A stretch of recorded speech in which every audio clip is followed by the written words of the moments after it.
जब मेरी दीदी प्रेग्नेंट थी तो जीजू मेरे घर पर आए हुए थे और वो मुझे अपने साथ अपने घर लेकर जा रहे थे। वहाँ पर सिर्फ दीदी और जीजू ही रहते थे। अचानक पता नहीं जीजू को क्या हुआ और जीजू ट्रेन में ही मेरी। नमस्ते दोस्तों, स्वागत है आपका एक बार फिर से हमारी आज की जीजू और साली की कहानी में। ये कहानी मेरी सच्ची कहानी है। इसे सुनकर आप सब हैरान हो जाएंगे क्योंकि ये कहानी बहुत ही अलग और मेरी सच्ची कहानी है। मेरा नाम रोशनी है और मेरी उम्र 20 साल है। मेरी दीदी की 2 साल पहले ही शादी हुई थी, लेकिन 2 साल के बाद अभी वो प्रेग्नेंट हुई थी। जब मेरी दीदी और जीजू का रिश्ता देखा जा रहा था तो पहली नज़र में जीजू ने मुझे पसंद कर लिया था क्योंकि मैं दीदी से कुछ ज़्यादा ही खूबसूरत थी। वो हुआ ये था कि जब मैं चाय और नाश्ता लेकर बाहर आई थी तो जीजू समझ लिए थे कि मैं ही दीदी हूँ। लेकिन जब दीदी आई तो फिर वो भी ठीक थी। तो फिर उन्हें पता चला कि अच्छा, शादी तो इससे होने वाली है। उन्होंने दीदी से शादी तो कर ली, लेकिन अभी भी वो मुझे देखा करते थे। जब मैं उनके घर पर जाया करती थी तो वो मेरी बहुत खातिरदारी किया करते थे। धीरे धीरे दिन गुजरता गया और जीजू ने दीदी को अपनी धर्म पत्नी मान चुके थे और वो उनके साथ अपना पति पत्नी का जीवन बिताने लगे थे। फिर अचानक 2 साल बाद दीदी प्रेग्नेंट हो गई। तब उनके घर पर कोई भी नहीं था। फिर जीजू ने मम्मी को कॉल किया और कहा कि क्या रोशनी को आप मेरे यहाँ पे भेज सकती हैं, थोड़ा इसकी दीदी को सहारा मिल जाएगा। तभी मम्मी ने कहा बेटा, हाँ बेटा, क्यों नहीं। मम्मी ने मुझे बताया कि रोशनी बेटा इधर आओ, ये लो तुम्हारे जीजू का फोन आया है, जीजू से बात कर लो। जब मैं जीजू से बात की तो जीजू मुझसे कहने लगे कि रोशनी, अगर आपके कॉलेज की छुट्टी होगी तो प्लीज़ आप यहाँ पर आकर थोड़ी सी अपनी दीदी की देखभाल कर देंगी। मैं बोली हाँ बिल्कुल, ये भी कोई कहने वाली बात है क्या। लेकिन जीजू, मैं आ तो जाऊंगी लेकिन मैं अकेले सफ़र नहीं करती हूँ क्योंकि मुझे बहुत डर लगता है। उन्होंने कहा कि अच्छा कोई बात नहीं, मैं कल छुट्टी लेकर आता हूँ और फिर तुम तैयार रहना। मैंने कहा कि ठीक है जीजू। जब वो छुट्टी लेकर हमारे घर पर आए तब मैं लाल कलर की ड्रेस पहनी हुई थी। रेड सूट और ब्लैक चुन्नी में मैं बहुत ही ज़्यादा खूबसूरत लग रही थी क्योंकि मैं बहुत ज़्यादा ही गोरी थी। जीजू मुझे देखते ही रह गए। वो मुझे देखते रहे पर उन्होंने कुछ नहीं कहा। कुछ देर बाद वो बोले, उन्होंने कहा कि रोशनी, तुमने सब सामान पैक कर लिया है। मैंने कहा हाँ जीजू। तभी मम्मी आई और बोली, अरे बेटा, इतनी भी जल्दी क्या है, थोड़ा नाश्ता तो कर लो, अभी अभी तो आए हो, हमारे यहाँ से पानी पिए बिना नहीं जाया जाता है। जीजू ने कहा, देखिए मम्मी जी, लेट हो रहा है, नहीं तो मैं खुद ही यहाँ पर रुक जाता और रोशनी की दीदी को वहाँ पर अकेले छोड़कर आया हूँ तो इसीलिए वहाँ भी जाना जरूरी है। मम्मी ने कहा अच्छा ठीक है, नाश्ता नहीं करोगे तो पानी ही पी लो। मम्मी पानी और मिठाई लेकर आई। उन्होंने हम दोनों को खिलाया और फिर हम दोनों को आशीर्वाद देकर वहाँ से विदा कर दिया और मुझे समझाया कि रोशनी बेटा, अच्छे से रहना और दीदी की देखभाल करना। तभी जीजू बोले, अरे मम्मी जी, रोशनी खुद ही समझदार है, सब बात को अच्छे से समझ जाती है, तभी तो उनको बोला हूँ कि आकर थोड़ा यहाँ भी संभाल दे। मम्मी ने कहा हाँ बिल्कुल, क्यों नहीं। फिर उसके बाद मैं जीजू के साथ में चली गई। जब मैं स्टेशन पर पहुंची तब जीजू रुक गए और उन्होंने कहा कि अभी ट्रेन आने में थोड़ा टाइम लगेगा, इसीलिए तुम थोड़ा इंतजार करो, मैं कुछ खाने पीने की सामान लेकर आता हूँ। जीजू स्टेशन से थोड़ा आगे कुछ फल और चिप्स कोल्ड ड्रिंक लेते आए जिसे हम ट्रेन में खाएंगे। मैं बोली, जीजू इतना सब लेने की क्या जरूरत थी, हम ट्रेन में ऑर्डर कर लेते। लेकिन जीजू ने कहा ट्रेन की चीज खराब होती है, इसीलिए मैं बाहर से लेता हूँ। मेरे जीजू ट्रेन में लोको पायलट थे तो उन्हें पता था कि ट्रेन में जो कल की चीज रहती है वही सब गर्म करके खाने में ऑर्डर दे देते हैं। तो फिर उन्होंने कहा इसीलिए जब भी मैं अपनी ड्यूटी पर जाता हूँ तो खुद ही लंच लेकर जाता हूँ। मैंने कहा अच्छा ठीक है। फिर हमने एक बोतल पानी भी लिया और तभी बातों ही बातों में हम लोग की ट्रेन आने वाली थी। जब ट्रेन आया तो हम लोग बैठे। भीड़ इतनी थी कि पता ही नहीं चल रहा था ये एसी वाला डब्बा है या फिर स्लीपर वाला। अगले स्टेशन पर टीटी आया और फिर जितनी भी लोग बिना टिकट के थे वो सब उतर गए। तभी हम लोग अपने अपनी सीट पर बैठे थे। तभी एक आंटी जो प्रेग्नेंट थी और उनका लास्ट महीना चल रहा था, उन्हें सीट ऊपर मिल गया था जबकि जीजू का सीट नीचे वाला था। उन्होंने मेरे जीजू से रिक्वेस्ट किया कि क्या आप प्लीज़ ऊपर चले जाएंगे, मुझे ऊपर चढ़ने में थोड़ी तकलीफ होगी।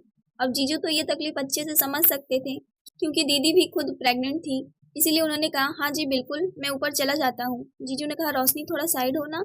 जब मैं साइड हुई तो वो मेरे पास आकर बैठ गए। फिर उन्होंने मुझसे कहा कि थोड़ी देर में जब नींद आएगी तो मैं सो जाऊंगा, अभी बैठकर लूडो खेल लेते हैं। उन्होंने मेरे साथ लूडो खेला और फिर उन्होंने शर्त भी रखा कि अगर मैं हार जाऊंगी तो मुझे कुछ करना पड़ेगा। मैंने कहा हाँ बिल्कुल, मैं करने के लिए तैयार हूँ, लेकिन आप हार गए तो जीजू ने कहा तो फिर मैं कर दूंगा जो तुम बोलोगी। फिर हम लोग लूडो खेले और फिर मैं हार गई। फिर जीजू ने कहा याद है ना, तुम्हें मैं जो कहूँगा वो तुम्हें करना पड़ेगा। मैंने कहा मुझे सब याद है और फिर मुझे नींद आने लगी, मैं सोने लगी। तो फिर जीजू ने कहा ठीक है तुम सो जाओ, मैं दूसरी सीट पर जाकर सो जाता हूँ, जो कि उस औरत की सीट थी। फिर हम लोग सोते सोते सुबह में जीजू के घर पहुँच गए थे। जैसे ही हम लोग घर में गए तो मैंने दीदी को नमस्ते किया। दीदी ने मुझे गले से लगाया और फिर कहा कि रोशनी, मुझे पता था कि तुम जरूर आओगी, मैंने कहा कि हाँ दीदी, आप मेरी बहन हो, मैं क्यों ना आऊँगी। जब मैं छोटी थी आप मेरी कितनी देखभाल की थी, क्या मेरा फर्ज नहीं है कि मैं आपकी देखभाल करूं। जीजू मेरी तरफ देखकर मुस्कुरा दिए और फिर बोले कि रोशनी बहुत अच्छी लड़की है। जब जीजू मेरी तारीफ कर रहे थे तो वो धीमे धीमे मुस्कुरा रहे थे। मैं समझ नहीं पा रही थी कि जीजू मुझे क्या कहना चाह रहे हैं।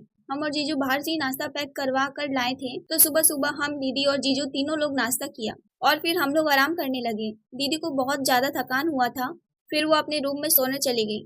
तभी धीरे से जीजू मेरे कमरे में आए और बोले कि तुम्हें याद है ना कि तुम्हें क्या करना है। मैं बोली, पर आपने तो बताया ही नहीं था कि क्या करना है, बस इतना बोले थे कि जो मैं बोलूंगा वो तुम्हें करना पड़ेगा। तो फिर मैं मान गई थी।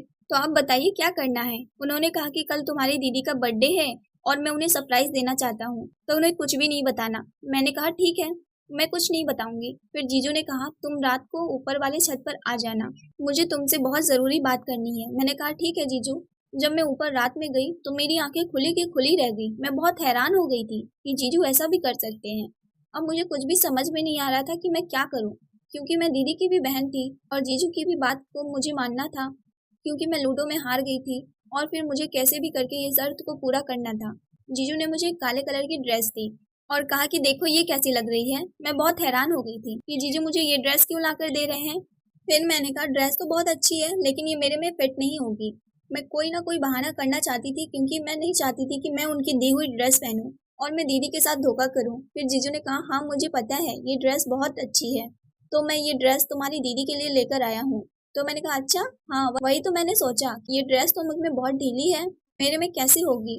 तो फिर जीजू ने कहा आपके लिए तो मैं बहुत अच्छी ड्रेस लेकर आया हूँ, आप देखना चाहती हो। मैंने कहा हाँ जीजू दिखाइए। जब उन्होंने मेरे लिए जो ड्रेस दिखाई वो लाल कलर की थी, क्योंकि मैं अपने घर पर लाल कलर की ड्रेस पहनी थी। तो जीजू मुझे देखते रह गए थे, इसीलिए शायद वो मुझे रेड कलर की ड्रेस ला कर दिए और जब मैं पहनती तो वो ड्रेस बहुत ही खूबसूरत लगता। लेकिन मैंने जीजू से कहा जीजू उसकी कोई ज़रूरत नहीं थी। और जब मैं छत पर गई थी तो मैं चारों तरफ देखकर इसीलिए हैरान रह गई थी, क्योंकि चारों तरफ जीजू ने इतनी खूबसूरत तरीके से सजा रखा था जिसकी कोई उम्मीद नहीं थी। इसीलिए वो मुझे दिखाने के लिए सिर्फ बुलाए थे कि रोशनी बताओ ये कैसा लग रहा है, क्योंकि अगले वाले दिन दीदी की जन्मदिन थी और वो चाहते थे कि वो दीदी को खुश करे। मैंने कहा बहुत ही सुंदर जीजू, आपकी तरह हस्बैंड सबको मिले। उन्होंने कहा आपने तो मुझे अपनाया नहीं, लेकिन अब जिन्होंने मुझे अपना लिया है उसको तो मुझे खुश करना पड़ेगा ना। मैंने कहा हाँ बिल्कुल, वो मेरी दीदी है और आपका हक है कि आप पूरा पूरा उनको खुश करें और उनके साथ हमेशा रहें और उनका साथ दें। जीजू ने कहा साली जी, इसमें मेरे तरफ से कोई शिकायत नहीं मिलेगा, मैं आपकी दीदी की हमेशा देखभाल करता रहूंगा। अभी इतने में दीदी पता नहीं कब ऊपर आ गई और फिर वो हमारी बातें सुनकर कहने लगी ये तुम लोग क्या बातें कर रहे हो। फिर हम डर गए कि दीदी ने कहीं हमारी बातें तो नहीं सुन ली।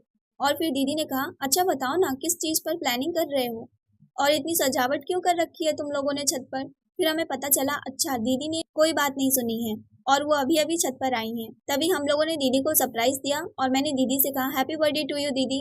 और जीजू बोले मेरी जान हैप्पी बर्थडे बेबी।